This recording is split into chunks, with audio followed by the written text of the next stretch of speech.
नमस्कार दोस्तों, मैं अखिल प्रताप सिंह आज फिर उपस्थित हुआ हूँ बालाजी मैथ्स स्टडी में सामाजिक विषय। उसमें आज मैं आपके लिए इतिहास के विषय में समझाऊंगा और बिल्कुल बेसिक से पढ़ाऊंगा। इतना बेसिक से पढ़ाऊंगा कि टपोरी से टपोरी बच्चा भी बड़ी आसानी से समझ लेगा। बच्चा कोई टपोरी नहीं होता है, बस वह अपने आप को समझ लेता है कि मैं टपोरी हूँ। वह अपनी एक धारणा बना लेता है कि मैं ये नहीं कर सकता हूँ। क्यों नहीं कर सकते हो? सब बच्चे कर सकते हैं तो तुम भी कर सकते हो। बस जरूरत है तुम्हें अपने अंदर एक रुचि पैदा करने की, और वह रुचि पैदा होगी तुम्हारे सतत परिश्रम से। अगर तुम लगातार परिश्रम करोगे और साथ साथ रिवीजन करोगे और शार्प माइंडेड पढ़ाई करोगे। मेहनत करने के लिए मजदूर भी मेहनत करता है और एक व्यापारी भी मेहनत करता है, लेकिन एक व्यापारी बैठे बैठे अपना दिमाग चलाकर उस मेहनत करने वाले से लाख गुना रुपए अधिक पैदा करता है। तो आपके लिए मेहनत करनी है, लेकिन मेहनत सही दिशा में करनी है और बड़े ही ज्ञानपूर्ण तरीके से मेहनत करनी है। अगर आप मजदूर बनना चाहते हैं, आप मजदूर की तरह पूरे दिन मेहनत करिए, लेकिन फिर भी उसकी तरह जैसे उसे रुपए बहुत कम मिलते हैं, उसी प्रकार आपके लिए उसका लाभ प्राप्त नहीं होगा। आप मेहनत कीजिए, सही दिशा में कीजिए, और उस दिशा को निर्धारित मैं करूंगा आपके लिए। आप हमारे चैनल से जुड़िए। आपके लिए आज से सामाजिक विषय की महत्वपूर्ण क्लासें उपलब्ध होंगी। उन क्लासों में मैं आपके लिए इस प्रकार से पढ़ाऊंगा कि आपका क्लास 10th। दोस्तों, अब इन बातों को छोड़िए, हमें समय नष्ट नहीं करना है। अब तुम्हारी बोर्ड परीक्षा में कुछ ही दिन शेष हैं और मैं ये काबिलियत रखता हूं, अगर मैं चाहूं तो आपके लिए मात्र 15 दिन में इतना काबिल बना सकता हूं कि जितने भी बच्चे बैठे हैं, टपोरी से टपोरी बच्चा 80+ नंबर तो आसानी से पा लेगा। लेकिन वह तरीका हमें नहीं लगाना है। हमें क्या है, हमें ज्ञानपूर्ण तरीके से अच्छे अंक प्राप्त करने हैं। तो दोस्तों, आइए शुरुआत करते हैं। और पहले हम कोई भी विषय पढ़ें, उससे पहले ये जान लें कि हमें इसे पढ़ना क्यों है। तो आइए हम जानते हैं कि हमें इतिहास पढ़ना है, सामाजिक विषय पढ़ना है। सामाजिक विषय के अंतर्गत इतिहास आता है, लेकिन हमें इतिहास क्यों पढ़ना है? तो आइए जानते हैं हमें इतिहास क्यों पढ़ना है। दोस्तों, एक महान इतिहासकार रहे हैं हमारे केपी चौधरी जी। उन्होंने क्या लिखा है अपने में? उन्होंने लिखा है कि इतिहास को सार्वभौमिक रूप से विद्यालय पाठ्यक्रम का महत्वपूर्ण विषय माना गया है। क्यों माना गया है? क्योंकि यह समाज में मनुष्य के विकास का अध्ययन करता है। इतिहास उस सामाजिक वातावरण पर प्रकाश डालता है जिसमें मनुष्य रहते हुए जीवन यापन करते हैं। इतिहास के अध्ययन के बिना वर्तमान को नहीं समझा जा सकता और ना ही भविष्य का आकलन कर सकते हैं। इसी कारण पाठ्यक्रम में इतिहास को उच्च स्थान प्राप्त है। अब दोस्तों, इन्होंने कहा कि इतिहास है, सबसे पहले हम जानते हैं कि इतिहास क्या है। इतिहास हमारा अगर कहें तो इति धन आहास, अर्थात जैसा कि हुआ है। अगर हम इतिहास को शॉर्ट में समझे कि इतिहास क्या है, तो इतिहास हम अगर मान सकते हैं भूतकाल। इतिहास हमारा भूतकाल है, यानी पास्ट। जो कुछ भी बीता है वो इतिहास है। अभी मैं वीडियो आपके लिए उपलब्ध करा रहा हूं, यदि आप इसे कल देखेंगे तो ये क्या इतिहास है। अभी केपी चौधरी ने अपने मत में क्या कहा, उन्होंने क्यों कहा कि हमें अपने जो शिक्षा का जो पाठ्यक्रम है उसके अंतर्गत हमें इतिहास को क्यों सम्मिलित करना चाहिए? क्योंकि अगर हमें अपने भूतकाल की ही जानकारी नहीं होगी तो हम अभी वर्तमान को कैसे समझ सकेंगे, भविष्य को कैसे समझ सकेंगे। जैसे कि इतिहास में हमें विभिन्न लड़ाइयां देखने को मिल जाती हैं, सिंधु घाटी सभ्यता और विभिन्न प्रकार की सभ्यताओं के बारे में हमें देखने को मिल जाता है। तो हम उन सभ्यताओं से ये सीखते हैं कि वहां का उस समय का वातावरण कैसा था, वहां उन लोगों को क्या क्या असुविधाएं हुई, क्या क्या घटना घटित हुई, उन घटनाओं से हम सचेत हो जाते हैं और भविष्य में उन घटनाओं को नहीं करते हैं। हमें पता चलता रहता है, अगर हम पढ़ते हैं सामाजिक विषय तो हमें ये पता चलता रहता है कि अब मौसम कैसा होगा। अभी ठंड है तो वर्तमान को हम समझ रहे हैं कि मौसम कैसा होगा, और भविष्य को समझेंगे कि आने वाला कल कैसा होगा। कि सिंधु घाटी सभ्यता में परिवर्तन हुए और विभिन्न प्रकार के परिवर्तन हमने अपनी सभ्यताओं में देखा है। विभिन्न प्रकार के काल आए, पुरा पाषाण काल, नव पाषाण काल, पाषाण काल थे, ना जाने कितने प्रकार के काल आए। हमने उनसे कुछ ना कुछ सीखा। हमने ये सीखा कि हमारे परिवर्तन कैसे हुए हैं और अभी जो चल रहा है उसमें कैसे परिवर्तन होगा। तो हम इतिहास की सहायता से वर्तमान और भविष्य की जानकारी को एकत्रित करते हैं, इसलिए हमें इतिहास को पढ़ना आवश्यक है। अब बात करते हैं आपके जो विषय, सामाजिक विषय में जो इतिहास है उसमें क्या है। तो दोस्तों, आपका जो प्रथम चैप्टर है, इसमें प्रथम पाठ है जो इसमें इतिहास में, वो है यूरोप में राष्ट्रवाद का उदय।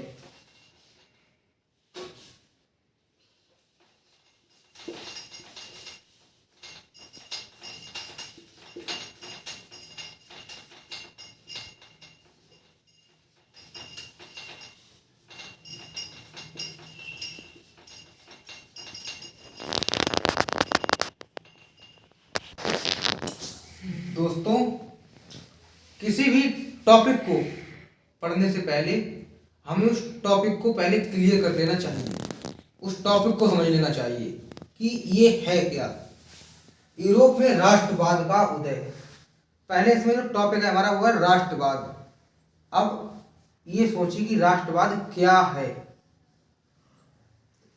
राष्ट्रवाद से तात्पर्य ये है कि जो राष्ट्र मतलब एक देश में उसकी राजनीतिक, आर्थिक और सामाजिक, उसमें जो भी व्यवस्थाएं हैं उनमें क्या उनका एकीकरण हो सके, और क्या हो उनमें जो सत्ता की साझेदारी है वो संभव हो सके। ये हमारा राष्ट्रवाद है। अब बात करते हैं यूरोप में राष्ट्रवाद की। जब यूरोप में राष्ट्रवाद का उदय हुआ तो उससे क्या हुआ, वहां पर राजतंत्र स्थापित हो सका। पहले क्या था, जो जैसे कि जो यूरोप में पहले राजतंत्र चलता था, राजतंत्र अर्थात राजा का पुत्र ही राजा बनेगा और राजा की ही आदेश माने जाएंगे। ठीक है। अब क्या हुआ, जब यूरोप में राष्ट्रवाद का उदय हुआ तो वहां पर क्या था, राजतंत्र और जो साम्राज्यवाद था उसके विरुद्ध क्या हुआ, क्रांतियां होने लगी। जैसा कि आपने सुना होगा कि 1789 ईस्वी में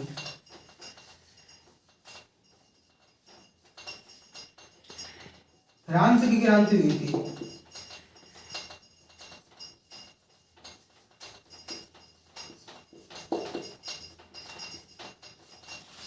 जो 1789 ईस्वी में फ्रांस की क्रांति हुई थी उसने यूरोप में राष्ट्रवाद के उदय होने के लिए बहुत ही महत्वपूर्ण भूमिका अदा करी। ऐसा माना जाता है कि जो यूरोप में राष्ट्रवाद का उदय हुआ वह जहां तक है लगभग फ्रांस की क्रांति के कारण ही संभव हो सका। अब क्या हुआ, जब यहाँ पर राष्ट्र, और एक बात और थी, जब यूरोप में राष्ट्रवाद का उदय हो गया तब यहाँ पर राष्ट्र राज्यों की स्थापना संभव हो सकी। और क्या था, राष्ट्रवाद पर आधारित यूरोपीय क्रांतिकारियों के प्रयासों के दौरान फ्रांस के दार्शनिक अर्नेस्ट रेनन ने राष्ट्र के स्वरूप और राष्ट्र की विशेषताओं को अपने व्याख्यान के द्वारा स्पष्ट किया। अब ये भैया जायज सी बात है क्या, कि जो राष्ट्रवाद पर आधारित यूरोपीय क्रांतिकारियों, जब राष्ट्रवाद का जो उन्होंने निर्माण कराया तो जो यूरोप के जो क्रांतिकारी थे जिन्होंने क्रांतियों में भाग लिया, उन्होंने क्या किया, उनके जो प्रयासों के दौरान जब वो प्रयास कर रहे थे तो वहां के महान दार्शनिक थे, कौन, अर्नेस्ट रेनन। उन्होंने क्या किया, राष्ट्र के स्वरूप और राष्ट्र की विशेषताओं को अपने व्याख्यान के द्वारा स्पष्ट किया। जैसे मानो जब फ्रांस की क्रांति चल रही थी तो तो यहाँ पर जो क्रांतिकारी थे उन्होंने क्या भूमिकाएं अदा की हैं, उस समय राष्ट्र का स्वरूप कैसा था, उस सभी को दर्शाने के लिए जो वहाँ के दार्शनिक थे रेनन जी, उन्होंने अपने शब्दों में अपने व्याख्यान किया है इसका। और यही इतिहास है जो उन्होंने लिखा किताबों में, वही इतिहास बन गया है और लोग आज से पढ़ते हैं। राष्ट्रवाद की सबसे पहली अभिव्यक्ति 1789 ईस्वी की क्रांति में हुई थी। फ्रांसीसी क्रांति जो थी, जैसा कि मैंने भी आपको बताया था, पहली अभिव्यक्ति यहाँ से हुई थी और ये सबसे प्रभावशाली क्रांति थी वहां की। अब बात कर लेते हैं इस क्रांति में क्या हुआ था। इस क्रांति, फ्रांस की इस क्रांति में मध्यम वर्ग की मुख्य भूमिका थी। जैसे भी मानते हैं हम भी, जो सामान्य लोग होते हैं हमारे, जैसे कि एक मान लो कहते हैं मिडिल फैमिली, मिडिल क्लास,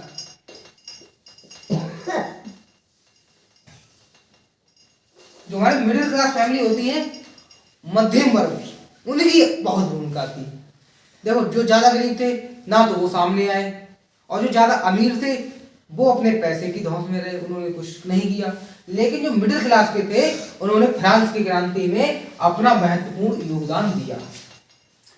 एक बात और है इससे रिलेटेड, क्या है कि जब क्रांतिकारियां हुई तो उस समय यहाँ पर जो सबसे महत्वपूर्ण लोग थे, मतलब जो सबसे शक्तिशाली सामाजिक वर्ग था, जैसे कि अभी हमारे यहाँ है कई वर्ग हैं सामाजिक वर्ग, लेकिन उस वहां पर जो उस समय सबसे प्रभावशाली और शक्तिशाली जो सामाजिक वर्ग था वह था कुलीन वर्ग। अब आप सोच रहे होंगे कि मैं ये आपके लिए पॉइंट क्यों बता रहा हूं। मित्रों, आपका जो इस साल पेपर का पैटर्न है वो चेंज हो चुका है। अब आपका पहले क्या होता था, 70 नंबर का पेपर आता था, उसमें लगभग 7 से 8 आपकी बहुविकल्पीय आते थे, 3 उसमें आते थे, 3 ऐसे अलग अलग बटा हुआ था, लगभग शायद 6 आते थे, 6 या 7 आते थे आपके। लेकिन इस बार क्या हुआ है, इस बार पैटर्न में चेंजिंग हुई है और आपके बहुविकल्पीय 20 मार्क्स के आएंगे और वो आपके लिए ओएमआर पर करना होगा। तो दोस्तों, जैसा कि आपका पेपर 70 नंबर का होता है पूरा, अब 70 में से 20 आपके ओएमआर के निकल गए, बचे आपके 50 नंबर। 50 नंबर आपके थ्योरेटिकल है, इनमें से भी 10 नंबर निकल गए मैथ की, आपकी मैथ आएगा आपका। बचे कितने, 40 नंबर। आपका 40 नंबर का पेपर आएगा। चलिए अब थोड़ी चर्चा कर लेते हैं पेपर के स्वरूप पर। जैसा कि मैंने आपको बताया कि आपका 70 नंबर का पेपर टोटल आता है, उसमें 20 नंबर की आपकी ओएमआर आएगी और 10 नंबर का आपका मैथ आएगा। बचे आपके 40 नंबर। 40 नंबर की आपकी थ्योरी आएगी। अब 40 नंबर का थ्योरी में आपके लिए क्या होगा, अथवा अथवा में बहुत क्वेश्चन आपके लिए चॉइस मिल जाएंगी। अब मैं आपके लिए बताऊं कि आप पढ़ें कैसे, क्योंकि मैं मार्गदर्शन आपका कर सकता हूं, समय बहुत कम है। अगर आप चाहें कि मैं आपके लिए पूरी थ्योरी पर कराऊं, पॉइंट टू पॉइंट दिखाऊं, तो वह संभव नहीं है, ना लिखाया जा सकता है, क्योंकि इतिहास बहुत ही बड़ा है। इतिहास का सामाजिक विषय इतना बड़ा है कि उसे लिखाने में कम से कम 4 से 5 महीने चाहिए समय। और अगर मैं आपके लिए अगर अभी लिखा भी दूँ कम समय में, तो वह आपके पल्ले नहीं पड़ेगा और आप अच्छे अंक प्राप्त नहीं कर पाएंगे। तो आपके लिए मैं पढ़ने की स्ट्रेटजी बताता हूं कि आप कैसे पढ़िए। जो पढ़ने का तरीका है, अध्ययन करने का तरीका है कि आप किस तरीके से पढ़ाई कीजिए। पढ़ाई तो सब करते हैं, लेकिन मार्क्स कुछ के ही क्यों अच्छे आते हैं, क्योंकि वह अपने तरीके से शार्प माइंडेड पढ़ाई करते हैं। वो एक ज्ञानपूर्ण ढंग से पढ़ाई करते हैं। जैसे कि मानो मैंने आपके लिए बताया अभी, जैसे ये कुलीन वर्ग, अब ये आपके जैसे जो पॉइंट है, आप क्या कीजिए, जैसे मानो आपका एक चैप्टर है यूरोप में राष्ट्रवाद का उदय, आप अपना कॉपी पेन उठाइए, आप क्या कीजिए, गैस पेपर ले लीजिए। गैस पेपर उपलब्ध हो चुके होंगे, आप ले लीजिए। वैसे इसका मास्टरमाइंड का गैस पेपर बहुत बढ़िया आता है, विद्या का भी सही आता है, लेकिन मास्टरमाइंड का जो आता है वो काफी सही आता है। या आप ले लीजिए अवतार का, और कोई सा नहीं तो आप विद्या का ले लीजिए। एक गैस पेपर ले लीजिए, उस गैस पेपर में इसके महत्वपूर्ण बिंदु दिए गए होते हैं, तो उनमें जो मेन वर्ड होता है वो क्या होता है, हाईलाइट होता है। आप उन वर्डों की क्या कीजिए, एक छोटे छोटे पॉइंट बनाइए, शॉर्ट नोट बनाइए। जैसे कि मानो आपने ये फ्रांस राष्ट्रवाद का उदाहरण पढ़ा, तो आप इसमें क्या कीजिए, पहले फ्रांस की क्रांति के बारे में लिखा, उसकी सन लिखी, उसके बारे में थोड़ा बता दिए कि इसमें क्या हुआ। आपका एक पॉइंट तैयार हो गया, ठीक है। आपने उतारा दूसरा पॉइंट, दूसरे पॉइंट में आपने क्या लिखा, दूसरे पॉइंट में आपने छोटी छोटी चीजें लिखी कि वहां का सबसे शक्तिशाली उस समय का वर्ग कौन सा था, कुलीन वर्ग था। वहां पर सबसे ज्यादा योगदान किसका था, मिडिल क्लास फैमिली यानी मध्यम वर्ग का सबसे ज्यादा योगदान था। मध्यम वर्ग के लोग थे, उनका योगदान उसमें सबसे ज्यादा था। अब जैसे कि बात रही सनों की, कि इटली का एकीकरण कब हुआ, जर्मनी का एकीकरण कब हुआ, और ये फ्रांस की क्रांति कब हुई, वियना की संधि कब हुई, ये विभिन्न प्रकार के आपके पॉइंट हैं। आप क्या कीजिए, इन्हें नोट कीजिए, इससे आपके शॉर्ट नोट तैयार होंगे। और उसके बारे में थोड़ा थोड़ा लगभग 1 से 2 लाइन लिखते चलिए साथ साथ में, इससे आपके लॉन्ग क्वेश्चन भी तैयार होता चला जाएगा। फिर उसके बाद जैसे कि आपके इसमें 2 महत्वपूर्ण कैरेक्टर है, मारियाना और जर्मेनिया।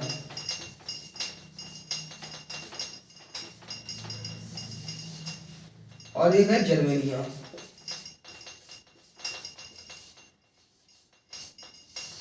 ये आपके जो महिला पात्र हैं, आप इन दोनों के बारे में पढ़ लीजिए थोड़ा थोड़ा इस चैप्टर में से, जो आपके लिए इम्पोर्टेंट है वो मैं आपको छाट के बता रहा हूं।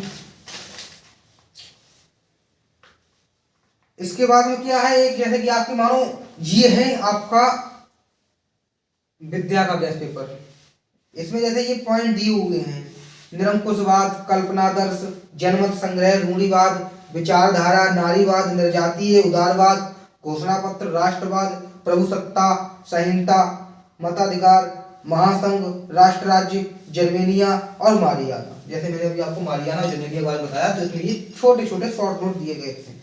तो आप क्या कीजिए, आपके पास ज्यादा समय तो नहीं है, अब जैसे कि मानो इसमें क्या दिया है, इतनी ये देखिए महत्वपूर्ण शब्दावली नाम से आपके लिए पॉइंट दिए हुए हैं इसमें। आप क्या कीजिए, इन सबको अपनी कॉपी पर उतार लीजिए। महत्वपूर्ण तिथियां हैं, इनको क्या कीजिए, थोड़ा सा रिवाइंड कीजिए।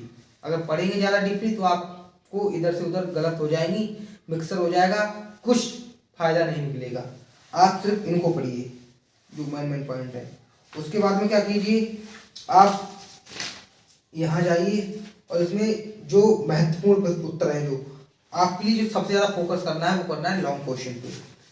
जो इसमें लॉन्ग क्वेश्चन आते हैं, लॉन्ग क्वेश्चन आपके लिए लगभग में देखो पैटर्न कितने नंबर का दे रहा है इसमें। जो आपके लिए इतिहास से जो लॉन्ग आएगा वो आएगा लगभग 6 नंबर का एक आएगा, अथवा में लगा हुआ होगा आपका। लॉन्ग आपका 6 नंबर का है। लॉन्ग में आपको अगर सही से आपने लिखा, में बिल्कुल सही तरीके से अपनी लैंग्वेज में एक्सप्लेन करके उसे लिखा, तो 6 में से 5 नंबर तो मिल ही जाएंगे। अब मान लिया आपके लिए देख उतरिए चारों में, इतिहास, नागरिक शास्त्र, भूगोल और अर्थशास्त्र, चारों में कितने 4 आएंगे आपके, मतलब 8 आएंगे, लॉन्ग क्वेश्चन 8 आएंगे, और 8 में से आपके लिए 4 करने होंगे। यानी ये नहीं कि 8 में से 4 करने हैं आपके लिए, जैसे 2 इतिहास में, 2 नागरिक में, 2 भूगोल में और 2 अर्थशास्त्र में, इन चारों में आपके लिए 2-2 लॉन्ग क्वेश्चन आएंगे। इनमें से क्या होगा, एक एक आपके लिए करना होगा। तो आपके ये कितने हो गए, 6-6 नंबर के हो गए, ये आपके 24 नंबर तो यही कवर हो गए। कितने, 40 में से 24 नंबर ये निकाल दिए आपने, बचे कितने, 16 नंबर। ठीक है, अब 16 नंबर का आपका क्या आएगा, 16 नंबर में आपका आएगा लघु उत्तरीय प्रश्न। आपके लिए लघु उत्तरीय प्रश्न आएंगे, कितने, चारों में 2-2 आएंगे, 2 में से एक करना होगा उसमें भी। तो आपके लिए कितने, 4 लघु करने होंगे, वो कितने नंबर के, 4 नंबर के, चारों में एक एक आएगा, कितने, 16 नंबर ये हो गए। आपके कितने हो गए, टोटल हो गए आपके 70 नंबर। अब जैसे कि आप इनमें अच्छे नंबर प्राप्त करना चाहते हैं कम समय में, तो मैंने हाई स्कूल में लास्ट केवल 15 दिनों में तैयारी की थी, और मैंने 87 नंबर प्राप्त किए थे उस समय में, जब नया इसका कोर्स आया था। कोर्स तुरंत चेंज हुआ था, 2020 की बात है। तो दोस्तों उस समय क्या किया था मैंने सोचा कि अगर मैं ऐसे पढ़ाई करूंगा तो मेरा ये कोई नहीं देखेगा कि मुझे ज्ञान कितना है इसके अंतर्गत, लोग ये देखेंगे तुम्हारे नंबर कितने हैं। तो मैंने नंबरों के लिए पढ़ाई की थी। पहला मैंने क्या किया था, मैं लेकर आया था मैप, और मैं डेली पेंसिल से मैपिंग करता था। तो मैपिंग आप जरूर कीजिए। क्यों? क्योंकि मैपिंग आप करेंगे तो मैपिंग में आपके लिए 10 नंबर मिल रहे हैं, और 10 नंबर आपके लिए एक तरीके से समझ लीजिए कि फ्री में मिल रहे हैं। अब मैपिंग में आपके लिए क्या इंपॉर्टेंट है, मैपिंग में आपके लिए कांग्रेस के अधिवेशन पढ़ लीजिए। इतिहास में जो है कांग्रेस के जो अधिवेशन हुए हैं उनकी सने पढ़ लीजिए। जैसे आपके लिए 1929 में कहाँ हुआ था तो उनकी जगह पढ़ लीजिए कि कहाँ हुआ था। जैसे लाहौर में हुए हैं, लाहौर अधिवेशन है, और कई जगह हुए हैं, तो आप उनकी जगह आपकी कर लीजिए। अब जैसे अपना भारत का मानचित्र ये है, कुछ इस तरह से है, और फिर ये ऐसा क्या हुआ है एंड यहाँ के ये अपना ऐसा मिल जाता है। तो आप क्या कीजिए, मानचित्र में डेली भरने की कोशिश कीजिए कि जैसे हमारे यहाँ पर ये अपना मध्य प्रदेश है, ये उत्तर प्रदेश है, ये अपना उत्तराखंड है, ये अपना इधर गोवा आ जाता है साइड में, इधर केरल है, इधर ये है अपना, मतलब क्या है, आप बिल्कुल मानचित्र पढ़ें और उनके पॉइंट आपकी एक तरीके से दिमाग में घुस जाए। आपके लिए सपने में भी ये पता चल जाए कि हमारा मध्य प्रदेश कहाँ पर है, उत्तर प्रदेश कहाँ पर है, कौन सी जगह कहाँ पर है। जब आप बार बार प्रैक्टिस करेंगे, इतना समय तो आपका खाली रहता ही होगा कि 1 घंटा आपके लिए डेली मिल जाए। और 1 घंटा अगर आप मैपिंग डेली कर लेते हैं तो मैं ये मान के चलता हूं कि आप 10 दिन के अंदर अंदर मैपिंग में काफी परिपक्व हो जाएंगे। तो आपकी मैपिंग में 10 दिन में 10 नंबर आपके 10 में से मैं कराऊंगा, बाई चांस आपको थोड़ा हो गया तो 8 नंबर तो आप ले ही आएंगे। नहीं तो 10 में से 10 की उम्मीद मैं करता हूं, क्योंकि कोई ज्यादा कठिन जगह नहीं पूछी जाती है। और मैपिंग में आपको भरने का एक मैं तरीका बताता हूँ, क्योंकि टीचर इतनी बारीकी से चेक नहीं करता है, उसे एक कॉपी का मूल्य मिलता है और वह कॉपी के मूल्य पर जाता है, इसलिए वह ज़्यादा समय एक कॉपी पे व्यर्थ नहीं करता है। तो आप क्या कीजिए, जैसे मानो उसने आपसे कहा, आपको कोई जगह याद आ रही कि ये केरल में है, ठीक है, लेकिन आपके लिए केरल में मानो जैसे यहाँ पर है कहीं पर, तो आप क्या कीजिए, जैसे जगह है तो जगह को थोड़ा बड़ा करके ऐसे मानो बड़ा कर दिया। आपके लिए क्या कंफ्यूजन है कि इन दो जगह में से एक में हो सकती है, इस राज्य में हो सकती है, इस राज्य में हो सकती है, तो आप दोनों को थोड़ा बड़ा चित्र बनाइए गोला और ऐसे करके लगा दीजिए कि यहाँ पर क्या है, कांग्रेस का अधिवेशन हुआ था। अब मान लो कि पंजाब में हमारे हुआ था, लाहौर अधिवेशन हुआ था, लाहौर अधिवेशन आपके लिए ध्यान नहीं आया कि लाहौर कहाँ पर, ऐसा आपने थोड़ा बड़ा किया, इधर लगा दिया, तो क्या हुआ, वो थोड़ा ये सोचेगा कि यार हो सकता है पंजाब में। आप थोड़ा क्षेत्र, थोड़ा थोड़ा दोनों का क्षेत्र ले लो। और जैसे आपको भूगोल में आता है, भूगोल में कहता है कि चित्रों से दर्शाइए, तो आप चित्र क्या करेंगे, जैसे मानो आपको नहीं पता चल रहा है कि नर्मदा नदी मानो इधर बहती है, ठीक है, तो आप क्या कीजिए, उसने कहा कि नर्मदा नदी के लिए इस चित्र से प्रदर्शित कीजिए, तो आप क्या कीजिए, इस चित्र के लिए थोड़ा बड़ा बना दीजिए, इतना क्या कीजिए कि 2 से 3 क्षेत्रों में कवर कर दीजिए। अब कहीं ना कहीं थोड़ा तो उसका भाग आता ही होगा, तो एग्जामिनर इतनी बारीकी से चेक नहीं करेगा, वो कहेगा लगो उस क्षेत्र में, वो टिक मार देगा आपका क्वेश्चन। तो ये क्या है, थोड़ी चालाकियां हैं। अब बात करते हैं आपके शॉर्ट क्वेश्चन में और लॉन्ग क्वेश्चन में चालाकियां। मानो आपके लिए एक आ गया कि यूरोप में राष्ट्रवाद के उदय की प्रक्रिया को समझाइए। आपने क्या, थोड़ा बहुत इसके बारे में नॉलेज है आपके लिए, ज्यादा नॉलेज नहीं है।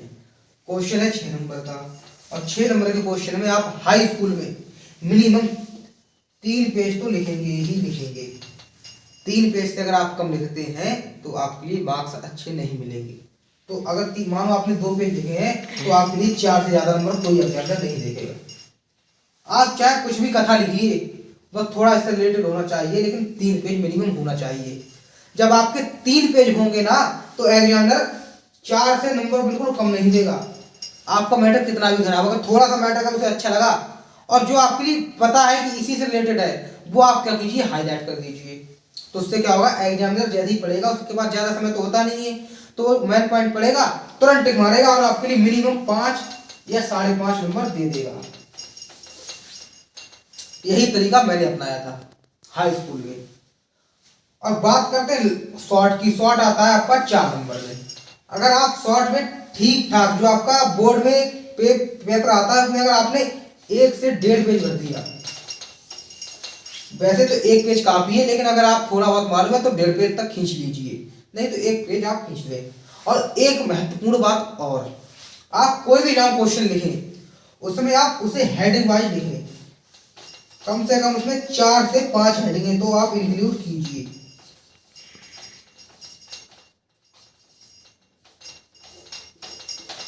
मानो आपने हेडिंगों में लिखा तो आपके लिए फायदा क्या होगा। एक मेन चीज क्या है, मानो आपने एक हेडिंग डाली, पहली हेडिंग में आपने मानो यहां से डाली, अब आपने क्या किया, यहां से लिखना प्रारंभ किया, ये लाइन छोड़ी और यहां से लिखना प्रारंभ किया, एक लाइन यहां से फिर बढ़ाया, फिर इधर बढ़ाया, फिर इधर बढ़ाया, फिर इधर बढ़ाया, फिर इधर बढ़ाया, आप धीरे धीरे क्या हुआ, इतना स्पेस आपका खाली रह गया। अब आपने क्या किया, यहां तक भरा, लगभग एक हेडिंग में आपने 5 से 6 लाइनें लिखी, उसके बाद आपने एक या 2 लाइन छोड़ दी, एक लाइन छोड़ना, उसके बाद दूसरी हेडिंग डाली, फिर उसमें भी आपने ऐसा क्या किया, यहाँ से लिखना स्टार्ट किया, फिर इधर थोड़ा थोड़ा बढ़ाते चले आए, फिर आपने पैराग्राफ में एक इधर बना दिया, 2 हेडिंग हो गई, फिर तीसरी हेडिंग मन से बना लीजिए, अगर ज़्यादा याद नहीं आ रही कोई बात नहीं है, फिर थोड़ा आप बना लीजिए उसे, उससे क्या होगा, आपकी 3 हेडिंगों में मिनिमम एक पेज तो भर जाएगा आराम से, नहीं तो आपका 2 हेडिंगों में एक पेज आराम से भर जाएगा, पेज उसका ज़्यादा लंबा नहीं होता है, जो भी मैटर आपके लिए आ रहा हो वो आप उसमें भरते जाइए। लेकिन क्या कीजिए, आप शुरुआत की लाइन और अंतिम लाइन वो बहुत अच्छी तरीके से लिखिए, क्योंकि टीचर शुरुआत की लाइन पढ़ता है, और हेडिंगें आपकी जो भी हो वो बिल्कुल सही होनी चाहिए, टॉपिक से रिलेटेड करती होनी चाहिए।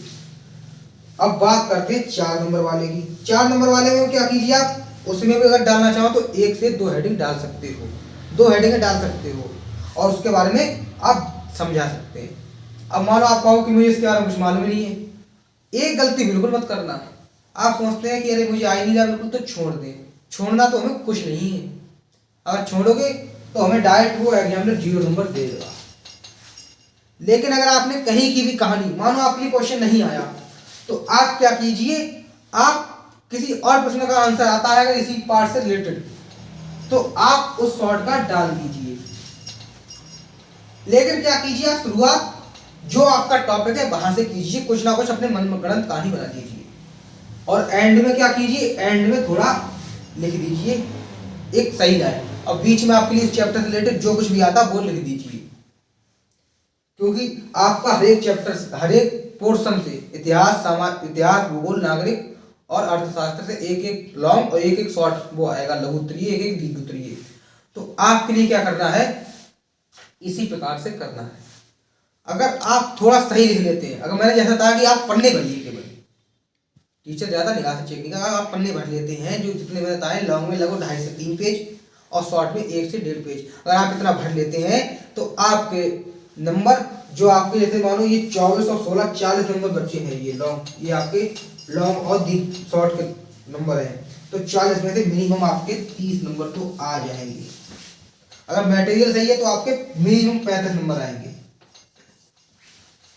मैं चलो कम मान के चलूं, मानो 30 नंबर मैंने मान लिए। OMR पे आपके लिए इसमें बहुत ध्यान देना है, 20 नंबर ये बहुत ही महत्वपूर्ण है, बस थोड़े से ध्यान की बात है, और आपके 20 में से मिनिमम अगर आपके सही होंगे तो 18 तो सही हो जाएंगे।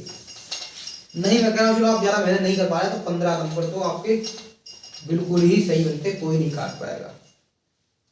उसके बाद बच्ची बात आपकी इसकी, इसमें 8 नंबर आपके आराम से आ जाएंगे, जैसा मैंने तरीका बताया, तो आपके 15, 8, 23 और 30 53 नंबर हो गए।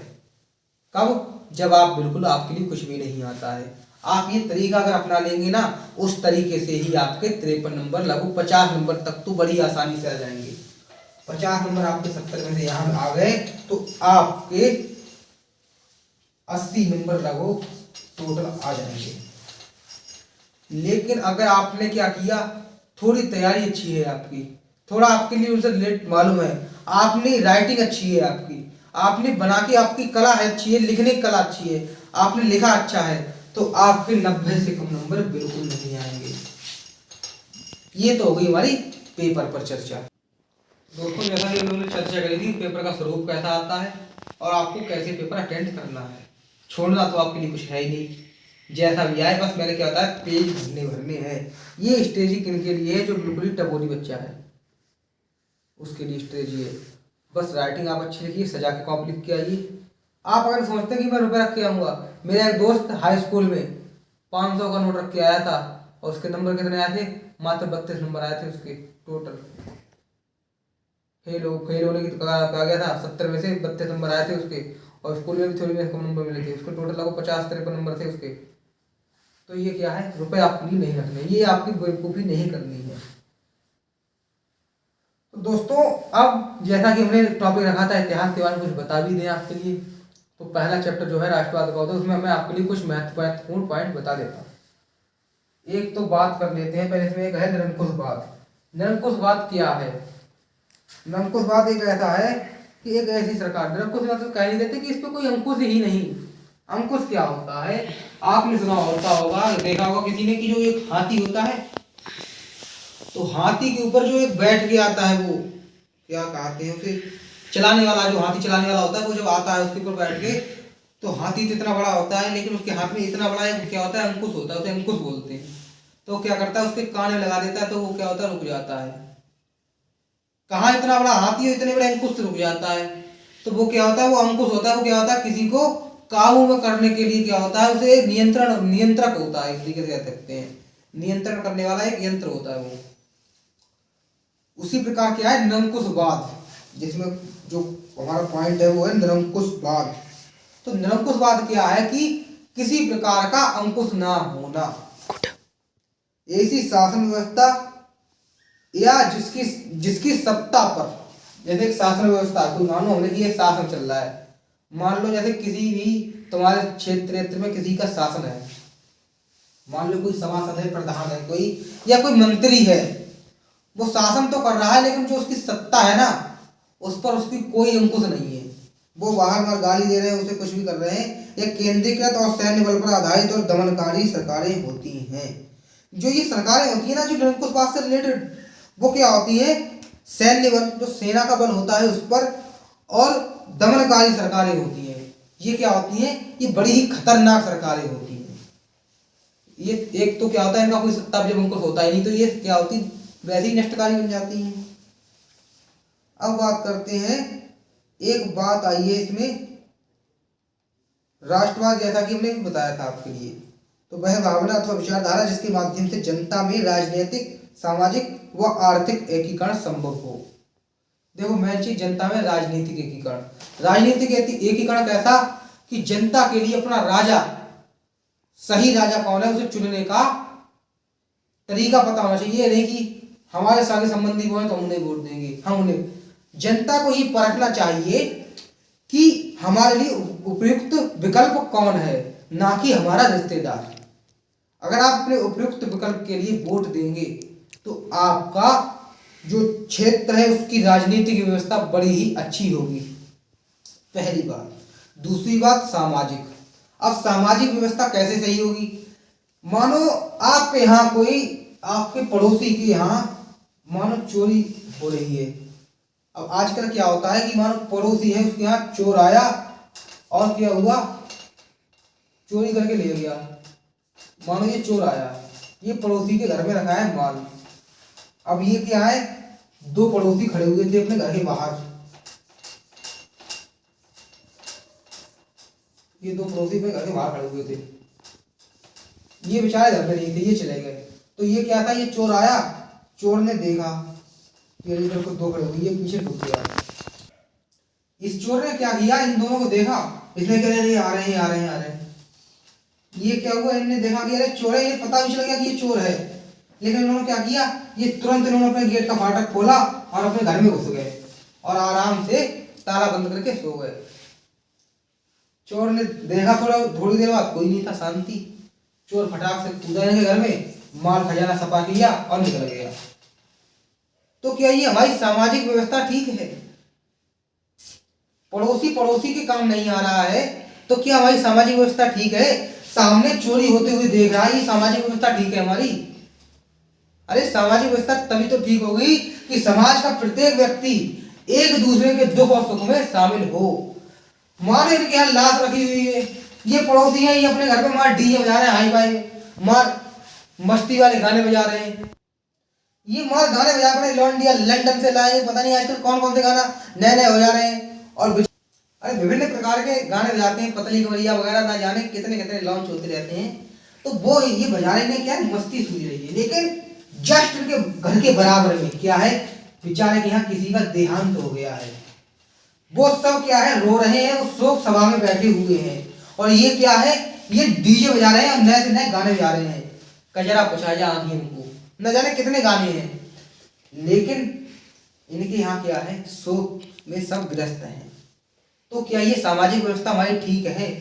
अरे ये हमारी सामाजिक व्यवस्था कहाँ ठीक रही, जब एक समाज का व्यक्ति दूसरे समाज के, अपने ही समाज के व्यक्ति को, दूसरे समाज की तो बहुत बड़ी बात है, अपने ही समाज के व्यक्ति को कुछ मान ही नहीं रहा है, उसमें कुछ समझ ही नहीं रहा है, उसकी संवेदनाओं को ही नहीं समझ रहा है। संवेदना समाप्त हो चुकी है, इनका संवेग जो थे, इनके इमोशंस थे, वो समाप्त हो गए हैं। तो हमारी सामाजिक व्यवस्था ठीक नहीं हो सकती है।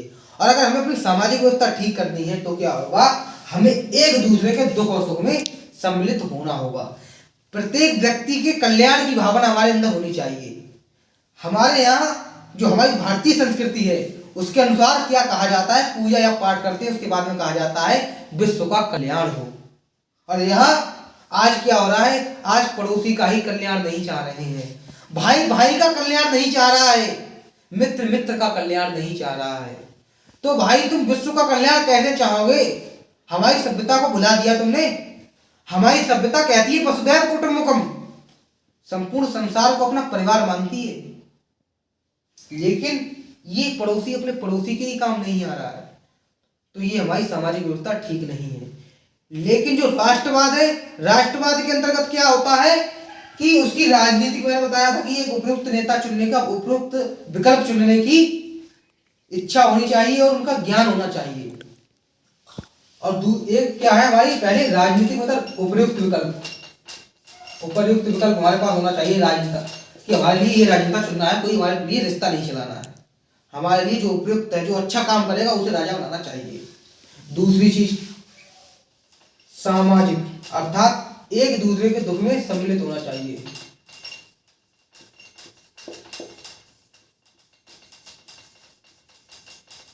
हमें क्या, एक दूसरे के सुख दुख में सम्मिलित होना चाहिए। ये हमारी क्या है, ये हमारा हो गया राजनीतिक, ये हो गया हमारा सामाजिक। और तीसरा क्या था, आर्थिक। अब देखिए आर्थिक को भी इसी सामाजिक से ही जोड़ देते हैं। कैसे जोड़ते हैं, मानो ये है इनके लिए, विचारों के लिए किसी कारणवश इन्हें 5,000 रुपए की जरूरत पड़ी, इन्हें क्या हुआ, 5,000 रुपए की जरूरत पड़ी। ये गए कि भाई हमें 5,000 रुपए चाहिए। इन्होंने कहा, इनके पास रुपए रखे हुए हैं, लेकिन उन्होंने क्या कहा, हमारे पास पैसे हैं नहीं। अरे भैया क्या करें, हम तो तुम्ही से मांगने वाले थे। ये कुछ ना कुछ कहकर टाल देते हैं, लेकिन इनकी क्या है, इनकी मनोकामना को नहीं समझ पाते। और चलो ये उदाहरण थोड़ा उपयुक्त नहीं है, एक उदाहरण देखते हैं। जैसे मानो आर्थिक स्थिति, हमारे यहाँ जो लोग हैं उनकी मनोदशा कैसी है, बड़ी खराब है। लोग छोटे कामों को करने में इतराते हैं। घर में खाने के लिए एक दाना नहीं है, लेकिन बाहर दूसरों का काम नहीं कर सकते हैं। अरे दूसरों को काम करने में क्या बुराई है, कुछ बुराई तो नहीं है। दूसरों का काम करो, कुछ भी करो, लेकिन अपनी आर्थिक स्थिति मजबूत करो, आर्थिक सहभागिता करो। राष्ट्रवाद में क्या होता है कि अगर इसके लिए, अगर मानो ये भूखा है तो इसके यहाँ जाके इसकी सहायता करेंगे, ना कि इसे भीख देंगे। और क्या करेंगे, इसे प्रेरित करेंगे कि भाई तुम कुछ ना कुछ काम करो, व्यापार करो। अब व्यापार करने के लिए पैसा नहीं है तो कुछ काम करो जो तुम्हारे लिए उपयुक्त हो, तुम्हारे लिए लाभ प्राप्त कराए, तुम्हारे लिए धन एकत्रित कराए। तो ये हमारी क्या होगी, आर्थिक व्यवस्था होगी। तो हमारी क्या, राजनीतिक, सामाजिक और आर्थिक, ये तीनों व्यवस्थाएं अच्छी हो। इसका क्या हो जाए, एकीकरण हो जाए। एकीकरण मतलब कॉम्बिनेशन, को तीनों का मिलन हो जाए, तो हमारा क्या होगा, राष्ट्रवाद का उदय होगा। अब जैसे मैंने आपको ये बताया था लॉन्ग क्वेश्चन लिखने का तरीका, अब आपके लिए आ जाए कि राष्ट्रवाद क्या है, राष्ट्रवादी प्रक्रिया समझिए। राष्ट्रवाद से रिलेटेड कुछ भी आ जाए तो आप उसमें 3 मुद्दे उठा लीजिए। एक तो राजनीतिक एकीकरण, दूसरा सामाजिक एकीकरण, तीसरा आर्थिक एकीकरण। इन तीनों के बारे में जो मैंने थोड़ा बहुत समझाया, थोड़ी बहुत अगर आपके दिमाग में रह जाए बसा हुआ तो अपने शब्दों में छाप आना वहां पर। ये 3 हेडिंग आपकी हो गई। राजनीतिक एकीकरण, आर्थिक एकीकरण और सामाजिक एकीकरण।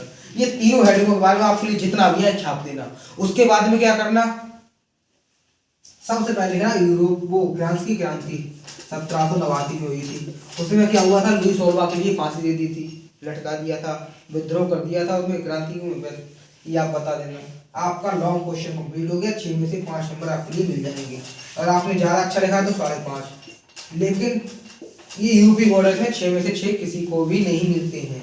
कितना भी अच्छा लिखे उसे 6 में से 6 नंबर नहीं मिलेंगे। तो दोस्तों, लेकिन जैसे कि 6 में से 6 किसी नहीं आते, ये बहुत कम चांस होते हैं। लेकिन यदि आपने बिल्कुल हेडिंग वाइज किया है और अच्छी राइटिंग से किया है आपने, और उसका मटेरियल भी थोड़ा दमदार है, देखने में आकर्षक लग रहा है, तो आपको 6 में से 6 नंबर लेने से कोई ही नहीं रोक सकता। और दोस्तों, आप क्या कीजिए, जितने भी चैप्टर हैं आप ज़्यादा मैटर पे मत पढ़िए पीछे। हर एक चैप्टर से इतिहास में एक लॉन्ग याद कर लो, एक शॉर्ट। हर एक चैप्टर से आपको सिर्फ 2 क्वेश्चन तैयार करने हैं बढ़िया तरीके से। और बकाया आपके लिए क्या करना है, थोड़ा थोड़ा ध्यान देना है, जैसा कि मैंने भी आपको थोड़ा थोड़ा बताया। और उसी के साथ में अर्थशास्त्र में भी एक लॉन्ग एक शॉर्ट, हर एक चैप्टर से, भूगोल में भी और नागरिक में भी। आप इन सभी से एक एक लॉन्ग एक एक शॉर्ट तैयार कर लीजिए, ठीक है। और बकाया आप थोड़ा थोड़ा ज्ञान ले लीजिए। अगर आपके लिए बाई चांस कुछ भी नहीं आया तो जो एक एक आपने लिखा है वो ही छाप पाना। आपके 80 नंबर की मैं गारंटी लेता हूँ, मैंने भी यही किया था, क्योंकि मैंने ज़्यादा मेहनत तो कर नहीं पाई थी, तो मैंने यही अपनी स्ट्रेटेजी अपनाई थी। एक एक क्वेश्चन तैयार किया था, सबसे 2-2, क्योंकि उस टाइम तो ऑप्शन नहीं आते थे, 20 नंबर नहीं आता था वो मार्केट, तो मैंने थोड़ा थोड़ा अपना किया था। उसके बाद मैंने क्या किया था, जो दिमाग में आ रहा था वो लिख रहा था। मैंने पेज भरे थे और राइटिंग थोड़ी सही लिखी थी, बना बना के थोड़ा टाइम ले लेके। जैसे हाई स्कूल ज़्यादा मटेरियल लिखना तो नहीं होता है, तो उस समय मेरे 87 नंबर आए थे। अब दोस्तों, इसमें बात कर लेते हैं, एक हमारी इसमें जो टॉपिक है इसका थोड़ा हमें सही लग रहा है टॉपिक, वो है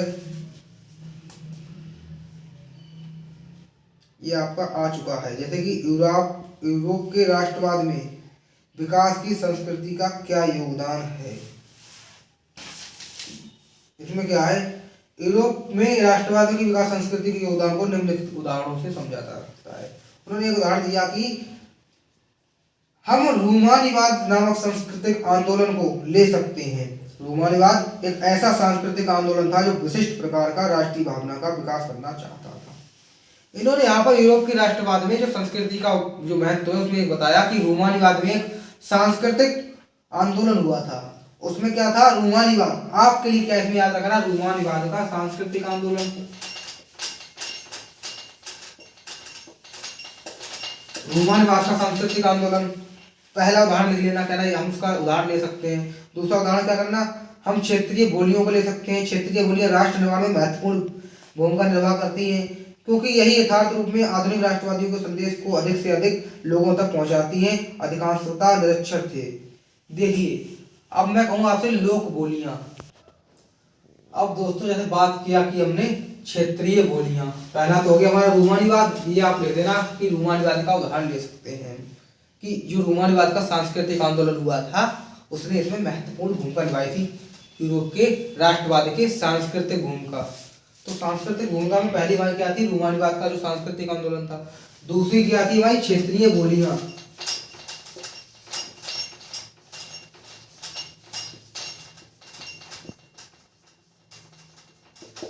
क्षेत्रीय बोलियां होती है ना दोस्तों, वो राष्ट्र निर्माण में ही बहुत सहायक होती हैं। कैसे होती हैं, जैसे मानो अभी हमारे क्षेत्रीय बोलियां ब्रज है, जो बरेली में बोली जाती है, बरेली में ज्यादातर बोली जाती है ब्रज। और जो अन्य बोलियां हैं वो है अवधी है। तो दोस्तों, ये जो हमारी बोलियां हैं, ये बोलियां क्या हैं, क्षेत्रों को मतलब जो राष्ट्र निर्माण में सहायक है। कैसे सहायक है, जैसे मानो गांव के कुछ लोग होते हैं, उन्हें क्या है, अपने एक पर्टिकुलर अपने क्षेत्र की एक लैंग्वेज में आती है, भाषा आती है उन्हें अपने क्षेत्र की। अब जैसे मानो ऊपर से कुछ आदेश आया या कुछ काम करना है उन्हें, तो वह किसी चीज को अपनी भाषा में ही समझ पाएंगे। तो जो क्षेत्र के लोग हैं वह उसके लिए एकत्रीकरण करेंगे। कैसे कि मानो ये क्षेत्र के लोग हैं, मानो ये हैं ब्रज के और ये है अवधि के, तो ये कुछ ना कुछ एक दूसरे के साथ में थोड़ा बहुत कॉपरेट करेंगे। जैसा कि मानो ये दोनों है तो ये एक दूसरे को कॉपरेट करेंगे। कैसे करेंगे? मानो जैसे कि ऊपर से एक संदेश आया, राष्ट्रवादियों ने संदेश दिया, जैसे मानो हमें एक संदेश प्राप्त हुआ कि ये संदेश है, ये हमें जनहित में फैलाना है।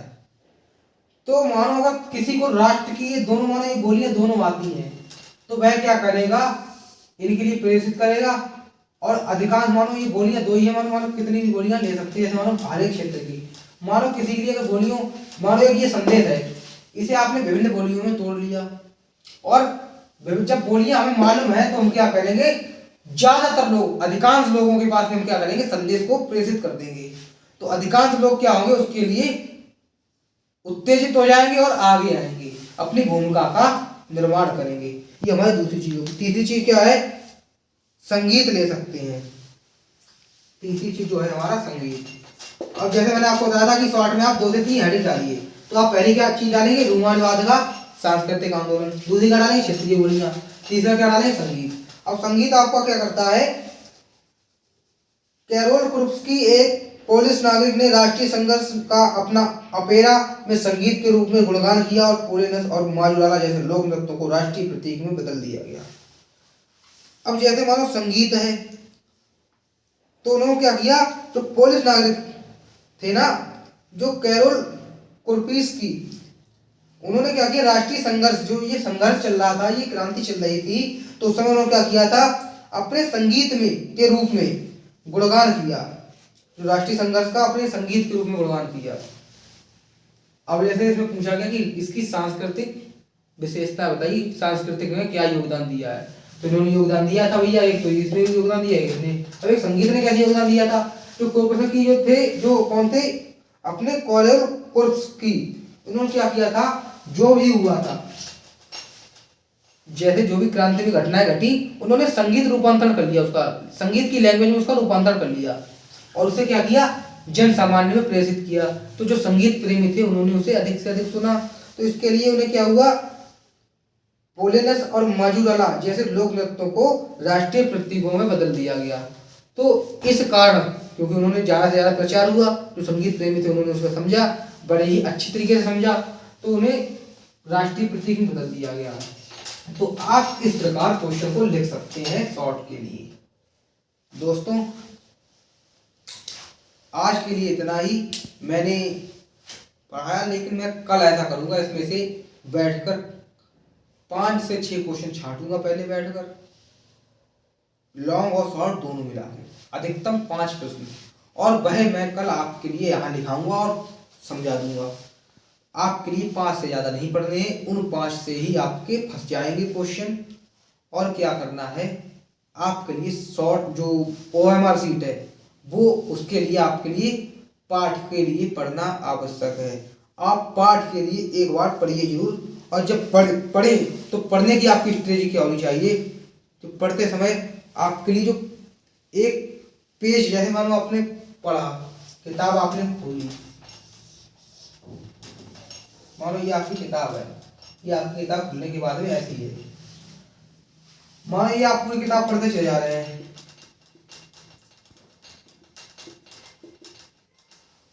तो आप क्या कीजिए? अगर आपके लिए कम समय में अच्छा रिवीजन चाहिए तो आप क्या करें? आप इसमें जो भी लिखा हुआ है आप पूरा पढ़िए इसे रुआ से। आपके लिए मानो यहाँ पे एक टॉपिक मिला कि फ्रांसीसी क्रांति 1789 में हुई थी और इसमें ये घटना हुई। आपने तुरंत पेंसिल ली, ये ऊपर जो जगह खाली होती है यहाँ पर इसे नोट कर लिया।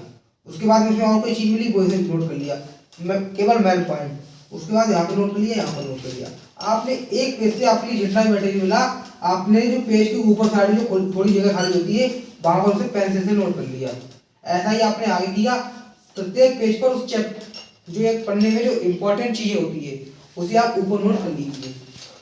इससे क्या होगा, जब भी आप किताब खोल के उसे पढ़ेंगे तो आपकी निगाह सबसे पहले इस पे जाएगी और आपके दिमाग में ये बार बार गूंजता रहेगा। आप इस प्रकार अगर एक किताब का 2 से 3 बार अगर पढ़ लेते हैं तो आपके दिमाग में वो चीज बिल्कुल ही बैठ जाएगी और आप उसमें अच्छे अंक प्राप्त कर सकते हैं। इसी प्रकार किसी भी किताब को पढ़ने का ये तरीका होता है। धन्यवाद मित्रों, आपने मुझे सुना। दोस्तों, मैंने क्या किया, एक प्रारूप पर आया, आपके लिए थोड़ा समझाने का प्रयास किया, आपके और हमारे बीच में एक रिलेशन स्थापित करने की कोशिश की है। मैंने आज कुछ बातचीत की है।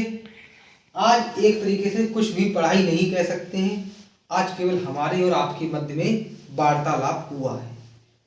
दोस्तों, अगर आप हमारे साथ लगे रहते हैं तो आपके लिए सामाजिक जैसे विषय में 85 नंबर से तो कम किसी टपोरी के भी नहीं आएंगे।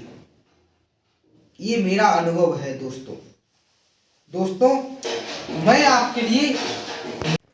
हम आपके लिए मैथ के साथ साथ सामाजिक और अन्य विषयों को भी अच्छे तरीके से पढ़ाएंगे। जो हमारा मुख्य उद्देश्य है वो है कि हाई स्कूल के प्रत्येक बच्चे के कम समय में और अच्छे मार्क्स आ जाएं। दोस्तों, आज के लिए इतना ही। बहुत बहुत धन्यवाद आप सभी का, आपने हमें सुना।